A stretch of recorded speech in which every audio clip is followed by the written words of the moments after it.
I see. Thank you very much. The next question is from Anne. She says, I'm very grateful for this opportunity. I'd like to know Guy's opinion. What can a woman do who cannot live the joys of sexuality with her partner and lives every intercourse as a rape, even though the partner is very attentive and I can say even patient? During my whole life, I am 62, this tragedy has followed me. I cannot describe my feeling any other way. In the last 3 years, I have worked on myself a lot and on this feeling. I found its reason in my family tree. I looked through 3 generations, and now I believe I have brought this feeling with my DNA. It is burnt into the memory of my cells. This is not my program. Even though I recognize the cause, the root, the change did not come in this area of my life. The women in my family, I researched this till my great grandmother, were always abandoned and cheated by men, husbands, and friends. During my life, I wanted to create everything, solve everything, so I never had to depend on men. I was never able to be a receptive woman. I am sad because I am sorry for my partner. I feel this is the reason I want to run away from relationships, but I also have a great fear from solitude. I want to live alone, or do I really? I try to analyze this situation through constant doubt. I feel this is not me. What can I do? The feeling come up in me more and more these days to leave the relationship. What should I do? I know running away is not good, that I should solve the situation. I was hoping that if I understand the cause and effect, there will be a change, but I feel this vulnerable situation is getting more and more impossible for me. I feel I prostitute myself each time. Thank you. This is Anna, right? And yes. Yes. Okay. Anna, you are not an exception. Women are not prone to sexuality as men are. There's a major difference. And again, this is not said. This is not something that we talk about. Women are not, the sexual need for women is very different than it is for men. This being said, if you do not enjoy sex, you don't have to do it. Prostitution is not necessary, and this is what women do a lot, prostitute themselves with their husband. I remember one day a participant in a workshop fell in tears and said, I realized that I have prostituted myself for 30 years with a single client, my husband. So it is not necessary. It is not mandatory. It is it's the exchange. The couple there's a tacit agreement. Again, the same thing for the family, but with the couple, there's a tacit agreement of give and take a relationship. And the man does he works and he brings in the money and the support and the protection, and the woman brings the sex. It is and the sex for men is very important, but it is not for women. And this has to be said. I cannot recommend anything because it is your life and your decision. But first thing is to say, you don't have to have sex. This is not necessary. Number two, one thing you have to do is tell the truth. I don't want it. And this is very important. Tell the truth.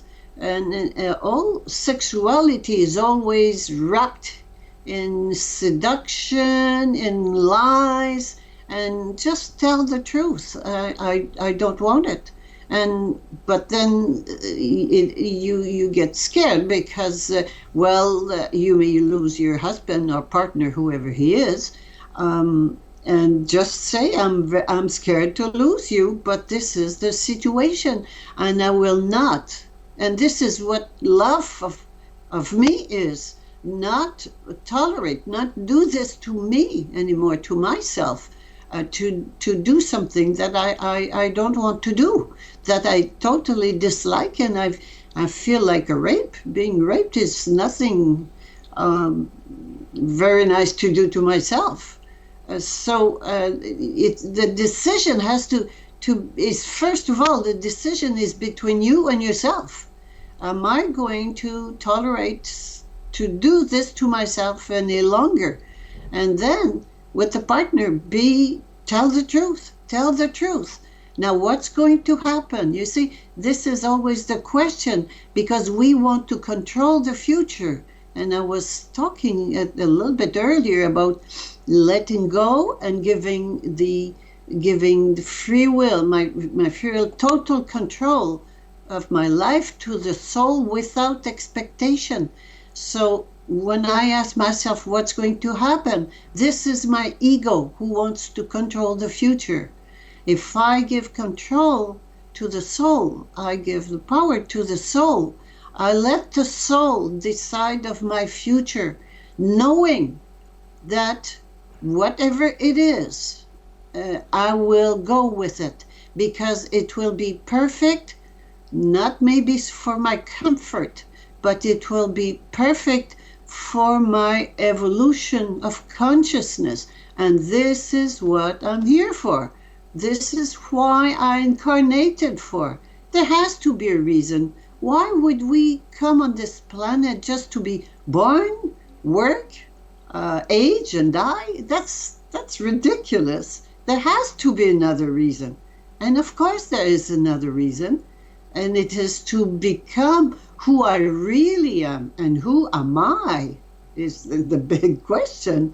Who am I? I am Idesa. I am the ultimate, the supreme authority, the supreme being, what we have called God or whatever. This is who I am. So, wow, it's really, then it becomes worthy it's worth the cost to be incarnated. So go inside, talk to your soul, and talk to your soul being yourself. This is who you are, and behave as such. And if you have, first of all, to love yourself. Love yourself is, you are love. We are love. We try to love the others to get love in return, but that's not true. The real love is within. So contact this real love, and stop doing something that you consider. I don't want to tell you what to do, but consider doing something out of love for yourself, and then be sincere. What is the fear? And tell your partner how fearful you are, and your partner may be saying, well, okay, I don't know whatever he's going to say, and you will go with it. Now, if you're afraid to, you talked about the fear of solitude, you can live with another person without being in couple. You can, without having this person as a partner, sexual partner, you can live as with another person, a man, a woman, an older person, younger, whatever. You can live with somebody else without being in a couple with that person. So you don't have to live alone if you don't feel like it. Definitely not. So and what happened to your previous generations, the mother, grandmother, and grandmother, is over. This used to be, this is the past. And whether you carry it or not, whether it comes from them or not, doesn't matter. You do not want to have sex. That's it. Period.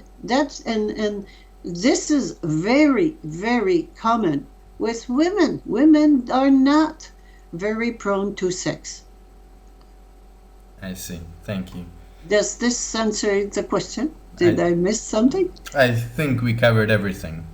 Okay. Thank you. The next question is from Irma. She writes that, I work in a school. The family background of the children that come here are catastrophic. They are divorced, the mother lives with God knows which partner, the child is only a burden to them. I declare that 70% of the families do not feel their function. They do not protect, nor do they do love the child. They deviate, the children deviate, do drugs, smoke, and just float into this big nothing. I see what a child is without a family, and it is a very sad sight. I can say that the biggest reason for that is the lack of love. The lack of love comes from selfishness, from the big ego Goliath. Only a mother is able to love unconditionally, but even they are starting to forget that. I also cannot love everyone equally. I love my children more, I pay attention to them more, I am interested in their fate.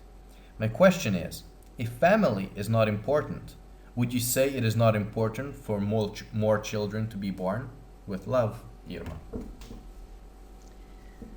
Well, Irma,